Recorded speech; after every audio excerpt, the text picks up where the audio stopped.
사랑과 평강의 하나님이, 이런 제목으로 고린도후서 강의를 이어가겠습니다.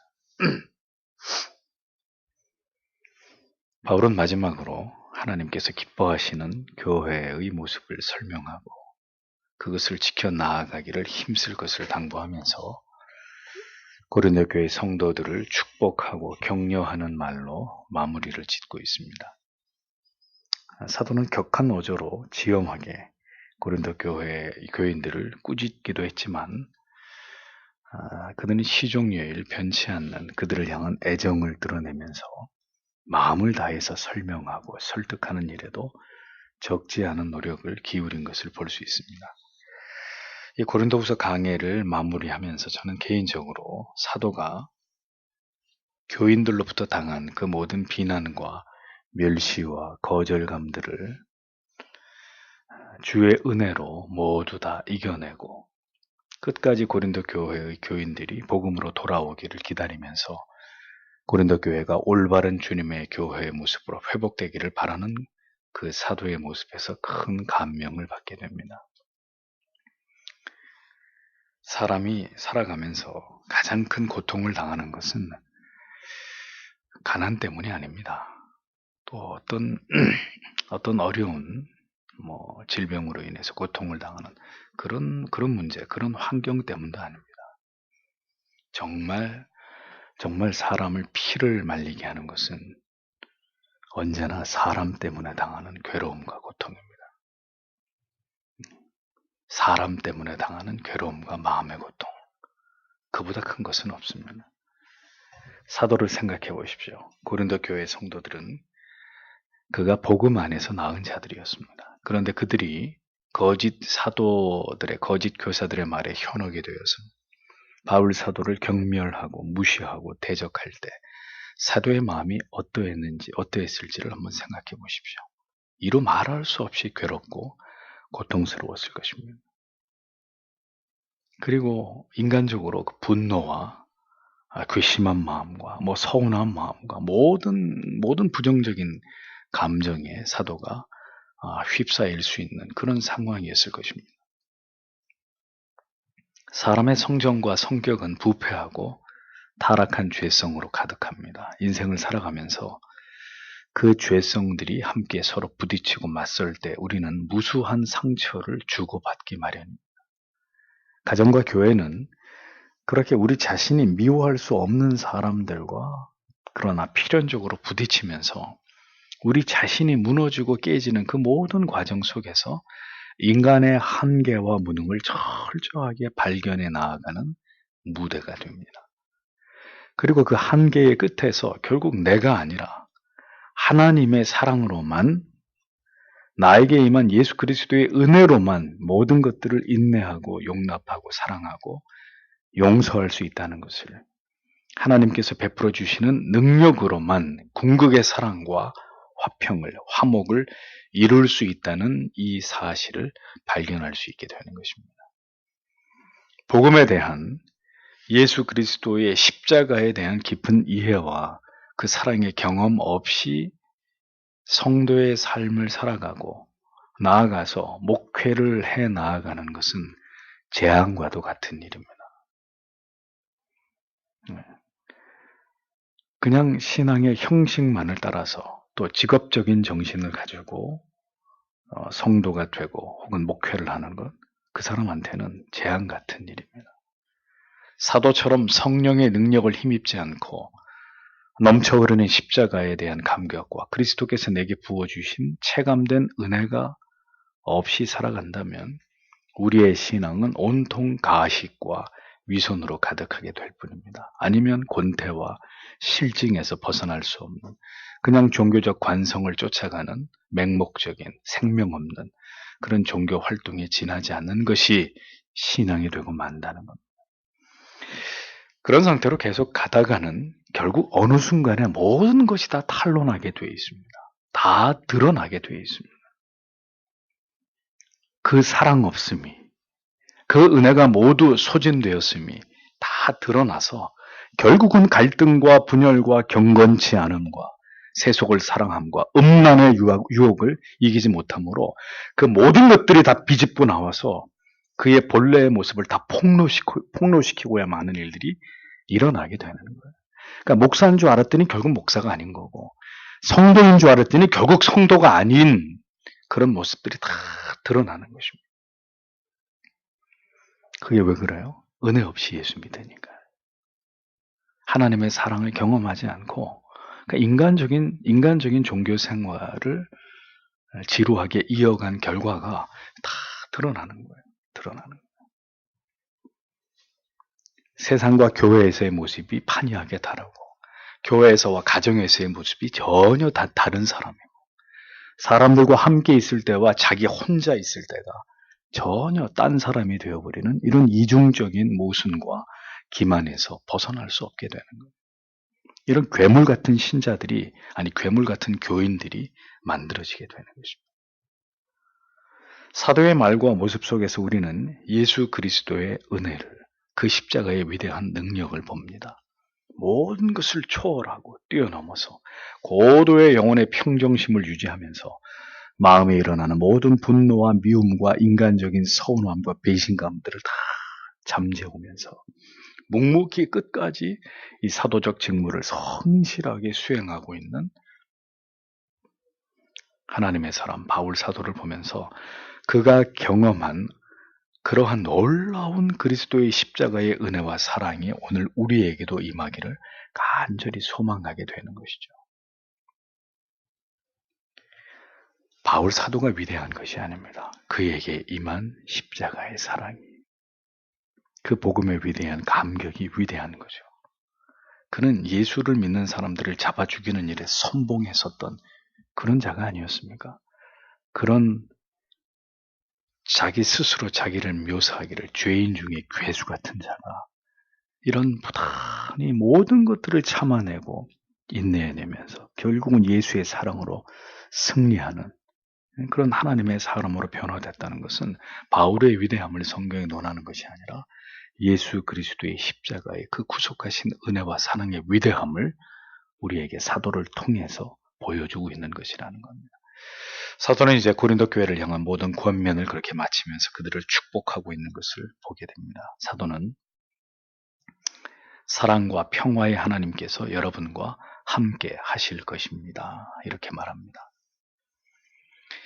인간의 모든 불행과 갈등과 고통의 종식은 하나님께서 함께 하실 때 이루어질 수 있는 것입니다. 바꿔서 얘기하면 하나님이 함께 하시지 않는 성도 개인과 가정과 교회는, 그리고 그 사회는 끊임없는 갈등과 분쟁과 대립과 분열이 나타날 뿐입니다. 하나님께서 우리와 함께 하시고 우리 안에서 친히 우리를 통치하시고 역사하시고 우리를 변화시키실 때 하나님께로부터 말미암는 사랑의 능력이 나타납니다. 하나님으로 인해서 조성되고 유지되는 평화와 화목이 마침내 성도의 가정과 교회에 나타나게 되는 것이고, 그런 하나님께로부터 말미암은 사랑과 평화가 성도의 가정과 교회 안에 조성될 때 그로 인해서 세상이 변화되는 역사가 일어날 수 있는 것입니다. 고린도 교회는 하나님의 사랑과 평화가 매우 절실한 교회였습니다. 그들은 사도의 가르침을 버리고 거짓 교사들의 가르침에 미혹되었을 때 그들 안에 있는 사랑은 산산조각 파괴되었고 그들 안에 있었던 평화는 모두 실종되어 버렸습니다. 성경은 이곳에서도 하나님을 묘사할 때 사랑과 평강의 하나님이라고 묘사합니다. 하나님에게서 비롯된 사랑과 하나님께서 조성하시는 평화만이 모든 갈등과 대립에 종지부를 찍고 모든 것을 다시 평화롭게 회복시킬 수 있기 때문입니다. 그러니까 평화와 사랑의 주체는 하나님이다. 인간이 아니다. 그런 얘기죠. 하나님께서 비롯된 사랑을 경험하지 못할 때 인간은 절대로 온전한 사랑을 실행할 수 없습니다.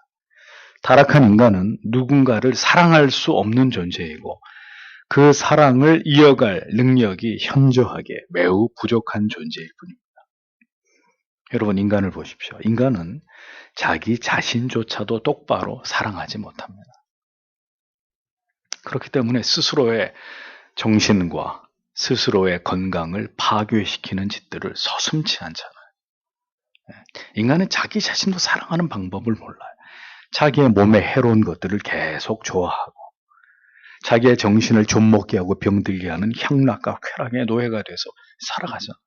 전혀 자기를 사랑하는 방법을 모르는 것입니다. 나아가서 그토록 사랑해서 결혼한 부부의 관계나 부모와 자녀의 관계조차도 결국 사랑 안에서 온전하게 세워지지 못하기 때문에 언제나 애정 관계 속에서 고통을 주고받게 되는 일들이 끊임없이 일어나게 되는 것입니다.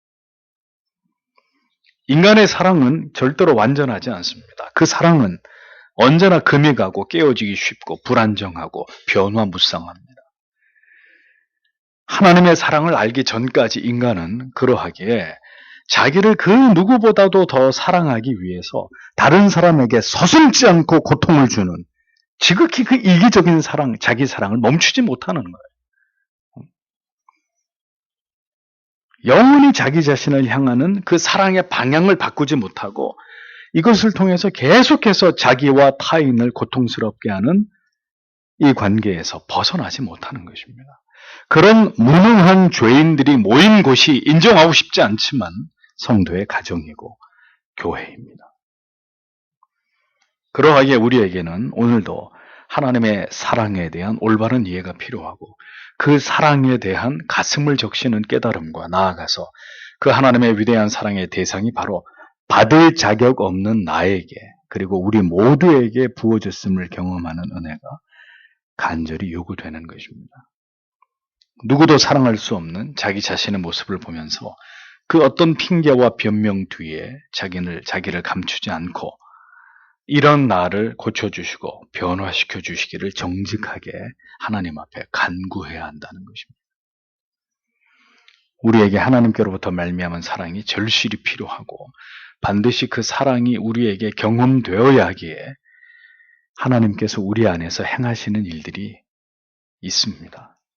인간으로 태어나서 그 인생이 지나가는 동안에 이것을 우리에게 깨닫고 경험하게 하기 위해서 하나님이 우리 안에 행하시는 일들이 있습니다. 그게 뭡니까? 인간의 노력으로는 결코 그 누구도 온전히 사랑할 수 없다는 사실을 처절하게 깨닫게 하시는 것입니다.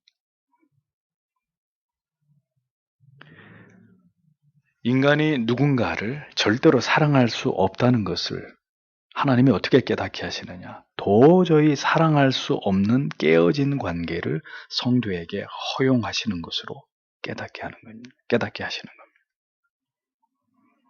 가족 간에, 부부 간에, 부모와 자식 간에, 그리고 그리스도 안에서 한 지체된 성도의 관계 속에서 도무지 나의 힘으로 사랑할 수 없는 그만큼 완전히 깨어져 버리고 무너져 버린 관계를 하나님이 성도들의 삶 속에서 허락하시는 겁니다. 그 고통을, 그 지독한 괴로움과 고통을 맛보게 하시는 것입니다. 절대로 저 사람을 사랑할 수 없다는 그 절망적인 포기의 상황까지 우리를 끌고 내려가셔서 그 상황을 마주하게 만드는 거예요. 도저히 사랑할 수 이젠 더 이상 참을 수가 없다 하는 지점까지 하나님이 우리를 끌고 가신다니까요. 그러면 그런 일들을 성도가 경험하게 되면 성도는 어떻게 해야 합니까? 모든 것을 여기서 끝내야 합니까? 미워하고 증오하고 마음을 굳게 걸어 잠근 채로 모든 것을 끝내버리는 것이 하나님의 뜻일까요? 이렇게 내가 내 힘으로 도저히 사랑할 수 없고 용납할 수 없는 저 사람조차도 하나님께서는 사랑하셨고 용서하셨고 그를 용납하셨다는 사실을 마음으로 깊이 깨달으면서 부디 내 힘이 아닌 하나님께서 나를 사랑하신 그 사랑하심으로 그 능력에 힘입어서 그 사람을 끝까지 포기하지 않고 사랑할 수 있게 해 주시기를 기도해야 하는 것입니다. 그때부터는 내 힘으로 하는 것이 아니라 하나님의 능력으로, 하나님의 도우시는 은혜로 끝까지 사랑할 수 있게 해달라고 하나님을 찾아야 하는 것입니다. 그래서 언제나 그렇습니다. 우리는 누군가를 사랑할 힘이 없어요. 우리는 우리 자신도 온전히 사랑하지 못합니다. 그렇기 때문에 우리가 누군가를 사랑하기 위해선, 또 사랑할 수 없는 사람조차도 사랑하기 위해선, 원수까지도 사랑하라고 하신 이 하나님의 말씀을, 이 명령을 이루기 위해선, 첫째, 내 자신이 사랑받을 수 없는 처참한 아주 참혹한 죄인이라는 사실을 깨달아야 되고, 그런 죄인인 나를 하나님이 조건 없이 사랑해 주시고 나의 모든 죄를 용서해 주셨다는 이 하나님의, 예수 그리스도의 참된 사랑을 내가 경험해야 되는 것입니다. 머리로만 아는 게 아니라 나 같은 죄인을 하나님께서 사랑해 주셨다. 나를 구원해 주셨다. 그래서 그 사랑과 은혜가 내 영혼 안에 가득 채워지기를 먼저 간구해야 하는 것입니다. 그래서 결국은 누군가를 사랑하는 것은, 그를 용서하는 것은, 그에 대해서 무한히 인내하는 것은 하나님께로부터 내가 용서받고 그 하나님께로부터 내가 조건 없이 사랑받은 그 하나님이 우리에게 주신 은혜와 감동에서부터 누군가를 그렇게 부단히 참고 용서하고 사랑하고 인내할 수 있는 그 능력이 나오는 것입니다. 그러니까 내가 먼저 하나님의 사랑을 경험하지 않고는, 예수 그리스도의 십자가의 구속의 은혜로 내 영혼이 채워지지 않고는 우리는 누구도 사랑할 수 없습니다. 사랑을 좋을 때만 하는 게 아니기 때문에 우리는 누구도 사랑할 수 없는 거예요. 좋을 때 사랑한다고 말하고 행복하다고 말하는 것은 어려운 일이 아닙니다. 누구나 할 수 있는 일입니다. 신자의 사랑은 정말 사랑할 수 없고 용서할 수 없고 더 이상 인내할 수 없는 그 가운데서 하나님의 사랑으로 말미암아 발휘되는 그 사랑입니다. 내 힘과 노력으로는 아무것도 더 이상 할 수 없는 그 한계 지점에서 이제 내가 아닌 하나님의 사랑으로, 온통 나를 뒤덮으시는 그 하나님의 폭포수 같은 사랑으로, 그 긍휼과 한없이 불쌍히 여기심의 마음으로 이제 내가 사랑할 수 없는 그 사람을 사랑할 수 있게 해주시기를 간구해야 되는 것이죠. 언제요? 모든 것이 깨어져 버린 위기의 상황에서. 내 힘으로 더 이상 절대로 더 사랑할 수 없고 더 인내할 수 없는 그 한계의 지점에서 우리는 하나님을 향해서 이와 같은 기도를 하나님께 드려야 한다는 것입니다. 이러한 간절한 기도 끝에 하나님이 마침내 우리의 마음을 변화시키시고 우리의 영혼을 하나님의 은혜로, 하나님의 사랑으로 가득 채우실 때 어떤 마음이 드나요? 이제 어떤 마음이 들어요? 죽을 것처럼 미운 사람에 대해서 어떤 마음이 들죠? 한없이 그가 불쌍해지는 거예요. 그것이 하나님이 우리에게 하나님의 마음을 부어주신 결과예요. 모든 사람들을 불쌍히 긍휼히 여겨서 그 죄에 사로잡힌 전적인 무능이 그를, 내 아내와 내 남편과 내 부모와 내 자녀들, 그리고 저 지체를 그렇게 만들었다는 그 사실을 깨달으면서 모든 사람들을 뜨겁게 가슴으로 끌어안을 수 있는 그런 긍휼히 여기는 마음, 불쌍히 여기는 마음이 생기는 거예요. 그것은 내가 만들어낸 마음이 아니라 하나님이 우리에게 부어주신 사랑의 마음이에요. 하나님의 사랑이 뭐예요? 하나님의 사랑, 예수 그리스도의 사랑이라는 게 뭡니까? 죄인을 불쌍히 여기시는 마음이잖아요. 아담과 하와가 선악을 알게 하는 나무를 따먹었습니다. 따먹으면 죽을 거라 그랬는데 따먹었습니다. 그럼 죽여버리면 되는 거잖아요. 네? 따먹으면 정령 죽으리라. 따먹었어요. 그럼 죽여버리면 되는 거 아니에요. 그리고 그냥 역사를 닫아버리면 되는 거 아니에요. 내가 괜히 인간을 만들어가지고 쓸데없이 더 이상 내가 앞으로 그런 짓은 내가 하지 않는다. 제가 하나님 같으면 안 해버리면 되는 거예요. 다 죽여버리고 그냥 끝내면 되는 거예요. 거기서 끝내버리면 되는 거예요. 하나님은 저같이 어리석고 바보 같은 존재가 아니시죠. 하나님은 그렇게 정령 죽으리라 했고 죽어 마땅한 그들을 불쌍히 여기셨습니다. 불쌍히 여기셨습니다. 예수 그리스도께서는 하나님과 영원히 원수 되어버린 우리들을, 하나님의 그 사랑하는 자녀들을 불쌍히 여기셨습니다. 사랑은 다른 게 아니에요. 사랑은 다른 감정이 아니에요. 불쌍히 여기는 마음이에요. 절망적인 상태의 인간을 하나님이 불쌍히 여기심처럼, 그래서 우리에게 아들의 십자가를 통해서 다시 손을 내어 밀어 주신 것처럼, 사랑은 그 깨어지고 부서진 영혼에서 비롯된 그의 모든 일그러진 삶을, 그의 파괴된 모습과 뒤틀린 인격을 긍휼히 불쌍히 여기는 마음이에요. 죄가 저 사람을 저렇게 파괴시켜버렸고 저런 고통의 삶을 살게 했고 자기 자신조차도 왜 그런지 알 수 없는 사슬에 묶어서 저런 삶을 살아가게 만들었다고 하는, 전혀 새로운 관점으로 사람을 바라보게 되는 그 마음이에요. 불쌍히 여기는 마음. 우리에게 이 마음이 부어질 때 사람을 그 삐뚤어진 모습과 성격으로 보는 것이 아니라 한 영혼으로, 사랑이 필요한 가련한 영혼으로 바라볼 수 있게 되는 것입니다.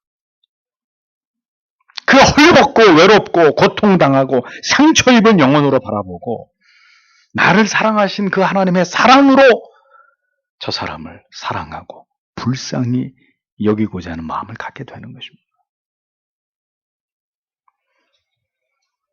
왜 우리가 그렇게 사랑하지 못하느냐? 이유는 단 하나입니다. 자기를 지독하게 사랑하기 때문에 다른 사람을 조금 더 사랑할 수 없고 용납할 수 없는 거예요. 나한테 고통을 주는 너, 절대로 내가 너를 용서할 수가 없다. 이 마음이 떠나지 않는 것입니다. 하나님의 사랑으로 가득 찬 것이 아니라 그토록 복음을 듣고 진리를 들었어도 자기를 향한 사랑으로 그 마음이 여전히 가득 채워져 있기 때문에 누구도 용납할 수 없고 사랑할 수 없는 것입니다. 당신이 나를 사랑해 줘야 나도 당신을 사랑할 것이라. 이 이기적이고 조건적인 날카로운 유리조각 같은 마음이 여전히 우리 안에 도사리고 있는 것입니다. 성도 여러분, 평생을 살아가는 동안에 돈이 없어도 살고, 집이 가난해, 집이 좀 작아도 살 수 있고, 뭐가 불편해도 인간은 탁월한 적응의 능력을 가지고 살아낼 수 있지만 하나님의 사랑 없이는 살 수가 없습니다. 하나님의 사랑을 경험하지 않은 신자는 신자가 아니고, 하나님의 사랑을 경험하지 않은 채로 기독교인의 모습을 하고 그 신앙의 굴레 안에서 살아가는 한 그의 삶은 지옥이 되는 거예요. 사랑해야 된다는 당위는 아는데 사랑하지는 못하니, 자, 그 사이에서 엄청난 마음의 괴로움과 고통과 양심의 가책과 괴리를 느끼겠죠. 그럼 그 삶이 행복할까요? 죽을 만큼 힘드는 거예요. 말씀은 계속 사랑해라, 화목해라, 용서해라, 불쌍히 여기라 하는데 전혀 내 마음에선 그런 것들이 나오지 않거든요. 그런 게 미칠 지경인 거죠. 말씀을 들으면 들을수록 괴롭고 고통스럽고. 그래서 신자가 평생도록 하나님 앞에 기도해야 될 가장 중요한 기도의 제목은 부자가 되게 해주세요. 우리 가족 모두 건강하게 해주세요. 교회가 더 커지게 해주세요가 아닙니다. 그런 것들이 아닙니다. 내 사는 날 동안 하나님의 풍성하신 사랑을 경험하게 해주십시오. 그 하나님의 사랑이 내 안에서 식어지지 않도록, 소멸되지 않도록 그 하나님의 사랑을 날마다 나의 삶 속에서 맛보며 살아가게 해달라고 하는 기도가 우리에게 가장 중요한 기도입니다. 물이 없으면 사람이 살 수 없듯이 하나님의 사랑이 없으면 살 수가 없는 거예요. 신자의 삶을 지탱해낼 수가 없는 것입니다. 지옥이라니까요. 그 어떤 사랑도 우리를 채워줄 수 없고 우리를 고칠 수 없습니다. 오직 하나님의 사랑만이 우리를 채우고 우리를 고쳐서 모두를 긍휼히 여기고 불쌍히 여기는 마음을 갖게 만듭니다. 다음, 평화의 하나님입니다. 평화, 평강, 이것은 우리가 지킬 수 있는 가치가 아닙니다. 하나님의 참된 사랑에서 비롯된 평화가 아닌 것은 반드시 깨어지게 되어 있습니다. 평강의 주체는 누굽니까? 하나님이십니다. 그러니까 하나님께로부터 임한 평화라야 그 평화는 안전하고 불안하지 않고 깨지지 않는 평화입니다. 고린도 교회는 사랑도 깨졌고 평화도 깨졌습니다. 그들을 지배하고 있는 것이 복음이 아니었고 하나님의 사랑이 아니었기 때문입니다. 죄인들끼리는 절대로 평강을 누릴 수 없습니다. 인간이 인간을 사랑하자. 인간이 우선이다. 아무리 노래를 불러보세요. 그렇게 해서 평화가 인간들 가운데 임하는가? 불가능한 이야기입니다. 평화를 지킬, 평화를 조성할 수 있는 능력이 죄인들 안에는 존재하지 않습니다. 함께 죄를 범하고 함께 하나님의 뜻에 불순종하면서 함께 진리에 대해서 무지한 가운데 그래서 모두가 다 그런 가운데서 평강을 누리는 것은 그건 참된 평강이 아닙니다. 비굴한 타협의 대가로 얻은 굴욕적인 잠시의 고요일 따름입니다. 아무 일도 일어나지 않으면 여러분 그게 평화인가요? 아무 일도 내 집에서 아무 일도 일어나지 않고 있고 교회에서 아무 일도 일어나지 않고 있다. 그럼 우리는 평화라고 생각하는 거예요. 일단 표면적으로는 어떤 일도 일어나지 않고 있으니까. 근데 문제는 속으로 몰래 모두가 조용히 각자 죄를 범하고 있는 거예요. 그런데 그것이 가정 안에서도 교회 안에서도 전혀 드러나지 않아요. 수면 밑에서 고요한 상태라면 사람들은 그것을 우리의 가정은 평화로워. 우리는 평강해. 이렇게 말할 수 있을 것입니다. 여러분, 몸에서 종양이 자라고 있습니다. 점점 커지고 있어요. 그런데 그것이 외견상 드러나지 않는다고 해서 아직은 어떤 징후도 몸에서 나타나지 않고 외면적으로 외견상 나타나지 않고 있다고 해서 그 사람을 건강한 사람이라고 볼 수 있습니까? 시한폭탄이잖아요. 왜 사람들은 참된 평화를 구하지 않을까요? 왜 참된 평화의 길을 모색하지 않을까요? 답은 아주 간단합니다. 참된 평화가, 참된 평강이 무엇인지 알지 못하기 때문입니다. 갈등이 첨예한 문제나 사람과 맞부딪히지만 않으면 그걸 평화라고 착각하는 것입니다. 착각하는 거예요. 부딪히지만 않으면, 그래서 가정에서 문제가 생기지만 않으면, 교회가 조용하기만 하면 그게 평안이라고, 그게 평화라고 생각하는 거예요. 여러분, 그것이 진정한 하나님께로부터 말미암은 평화입니까? 하나님이 조성해 주신 평화입니까? 하나님이 지금 지키고 계신 평화냐고요. 그것은 비겁한 타협이고 우리가 가치 있는 싸움을 피하고 두려워하고 있다는, 우리에게 의를 위한, 참된 평화를 위한 대가를 지불할 수 있는 용기가 우리에게 전혀 없다는 것을 증명하고 있는 것일 뿐입니다. 평화는 하나님께로부터 말미암습니다. 그 평화는 우리 모두가 하나님의 통치 가운데서 하나님의 뜻과 성경이 말씀하는 진리의 도와 그 원리들을 우리의 삶의 현장에서 지켜나가고 그것을 구현해 나갈 때에 우리의 마음과 영혼과 우리의 삶에 찾아오는 궁극의 가치입니다. 그러므로 참된 평화가 우리의 가정과 교회에 조성되기 위해서는 하나님이 주시는 그 평화를 위한 모든 필요 조건들이 갖추어지도록 하는 일에 모든 노력을 기울여야 합니다. 참된 평화는 하나님의 통치 속으로 우리의 가정과 교회가 들어가야 합니다. 그런데 이것은 결코 쉬운 일이 아니죠. 왜냐하면 우리 모두는 타락한 죄인들이고 또 우리의 가족 가운데는 불신자가 있고 주님의 몸 되신 교회 안에는 모두 다 동일한 신앙의 기준과 참된 믿음을 가진 성도들로만 교회가 채워지는 것이 아니기 때문입니다.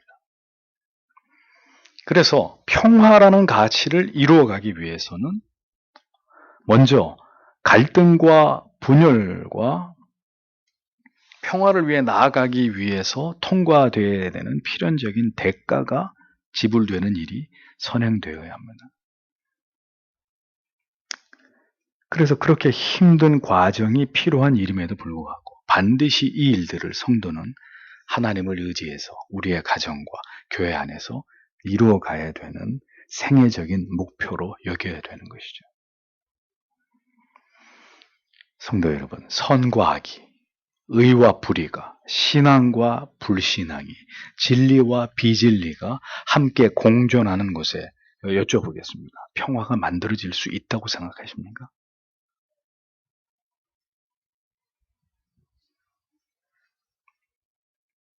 평화는 잘 들으십시오. 평화는 선이 악을 이기고, 의가 불의를 쫓아내고, 진리가 비진리의 정체를 폭로해서 그것을 소멸시키고, 불신앙을 신앙으로 돌아오게 함으로 마침내 이루어지고 조성되는 것입니다. 그것을 위해서 모든 대가를 지불하면서 그 하나님의 평강이, 그 하나님의 궁극적인 평화가 임하기를 간절히 기도하고, 그것이 이루어지기 위해서 내가 지불해야 될 대가를 내 온 몸을 던져서 그 대가를 지불하는 것입니다. 그럴 때 하나님께로부터 말미암은 평화는 이 땅 가운데 이루어지는 것입니다. 그래서 이 평화는 하루아침에 이루어지는 것이 아닙니다. 이 평화는 대가 없이 절대로 완성되지 않습니다. 조성되지 않습니다. 여러분, 그리스도의 생애를 보십시오. 그리스도께서 하나님과 우리 사이의 평화와 평강을 도모하기 위해서 그분이 하신 일이 뭡니까? 자기를 버리셨습니다. 십자가 위에서 자기를 버리셨습니다. 위대한 대가를 지불하셨습니다. 그렇게 해서 하나님과 우리 사이의 평화의 다리를 놓으시고 다시 우리가 하나님과 화목하게 만드셨습니다. 평화가 그냥 옵니까? 그냥 덮어놓고 아무 일도 생기지 않게 해놓으면 그게 평화로운 상태입니까? 하나님께서 마침내 우리 안에 이루어 주시는 것입니다. 그 평화를 위한 모든 대가를 지불하고, 그런 가운데서도 하나님 안에서 우리에게 하나님께로부터 임하는 그 평화를 우리가 진정으로 갈구할 때 마침내 혹독한 대가를 지불하고 고통의 과정이 통과되어야겠지만 결국 그 모든 시간들이 지나고 나서는 누구도 빼앗아갈 수 없는 궁극의 평화가 임하게 되는 것이죠.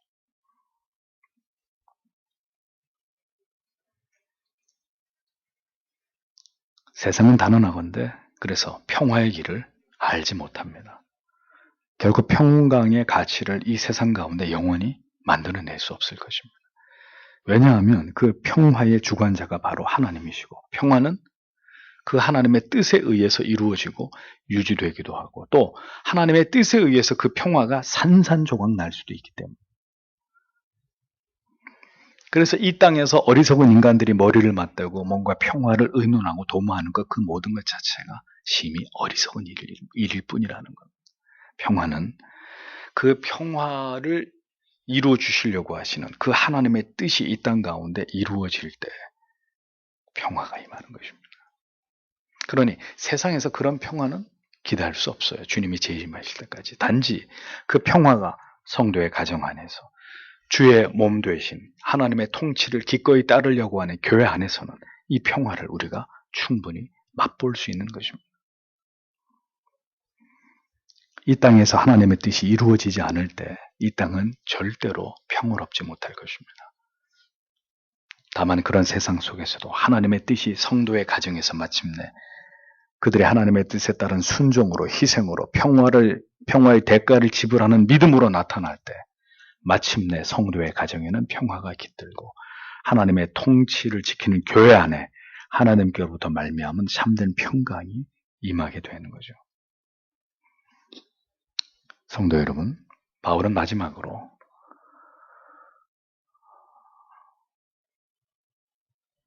사랑과 평강의 하나님이 너희와 함께 계신다. 이 궁극의 위로를 하고 있는 겁니다. 너희가 지금까지는 모든 걸 다 깨트려 버리고 주님의 교회를 불명예스럽게 하고, 너희들끼리 싸우고 너희들끼리 흉악한 죄를 저지르고 하나님의 교회를 이토록 파괴시켰지만, 그럴 수 있다. 너희들은 죄인이기 때문에. 그러나 이것 하나를 분명히 기억하라는 거죠. 그것은 그대들이 그렇게 악하고 그대들이 그렇게 모든 것들을 파괴시키고 분열시키고 깨트려 버렸다 할지라도 그 모든 것들을 회복시키시는 사랑과 평화의 하나님이 그대들과 함께 하실 것이다. 우리의 삶에 어떤 일이든 벌어질 수 있습니다. 우리는 부족한 죄인들이기 때문에 우리의 삶에 어떤 일이든 벌어질 수, 어떤 분열과 갈등과 깨어짐과 상처와 미움과 분노와 증오와 모든 것들이 우리 안에 일어날 수 있습니다.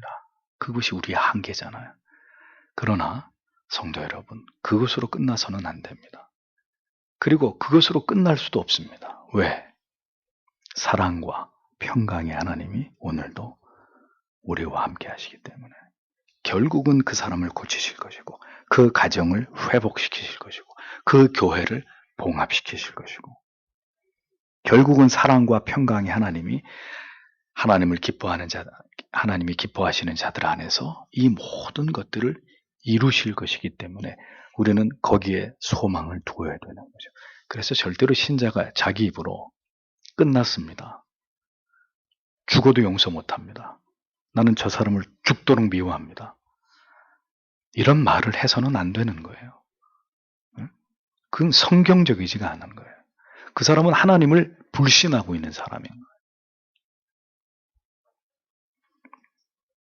사랑과 평화를 주시는 하나님이십니다. 그 하나님께서 너희와 함께 하신다고 사도는 축복하고 있습니다. 그것이 고린도 교회만 해당되는 얘기일까요? 모든 시대, 모든 교회와 성도들을 향한 하나님의 마음이 바로 그러하다는 겁니다. 사랑과 평화의 깨어짐을 우리는 이 땅 가운데서 반드시 경험할 것입니다. 왜 경험하게 하신다고요? 그 사랑과 평화의 주체가 하나님인 것을 우리로 하여금 알게 하기 위해서. 그러므로 성도 여러분, 여러분들의 인생 속에 위기를 맞이하실 때 모든 것을 끝내는 게 답이 아니라 그 사랑과 평화의 하나님께로 나아가서 주여 우리를 불쌍히 여기소서. 당신의 사랑과 그 평화로 우리를 덮으셔서 하나님 우리를 고쳐달라고. 우리 모든 인생이 이 진정한 사랑과 평화의 기쁨을 맛보면서 하나님을 높이는 그런 인생을 살다가 하나님께로 돌아갈 수 있게 해달라고 간절히 기도해야 하는 것입니다. 사랑과 평화는 하나님 안에 있습니다. 하나님 밖에서 사랑과 평화를 구걸하는 것은 어리석은 일입니다. 오직 하나님 안에서 그 베푸시는 은혜 안에서만 성도는 사랑과 평화를 맛보고 그 가치를 도모하고 그것을 마침내 우리 안에서 이루어낼 수 있을 뿐입니다. 주께서 우리 모두에게 우리의 가정과 우리의 교회에 이 진정한 하나님께로부터 말미암은 사랑과 평화를 부어주시기를 오늘도 우리는 하나님 앞에 간절히 기도해야 할 줄 압니다. 그로 인해서 이 세상에 진정한 평화가 찾아오고 참된 사랑을 세상 사람들이 발견하게 되는 역사가 일어나기를 우리는 오늘도 포기하지 않고 하나님 앞에 기도해야 되는 것입니다. 다 함께 기도하고 돌아가도록 하겠습니다.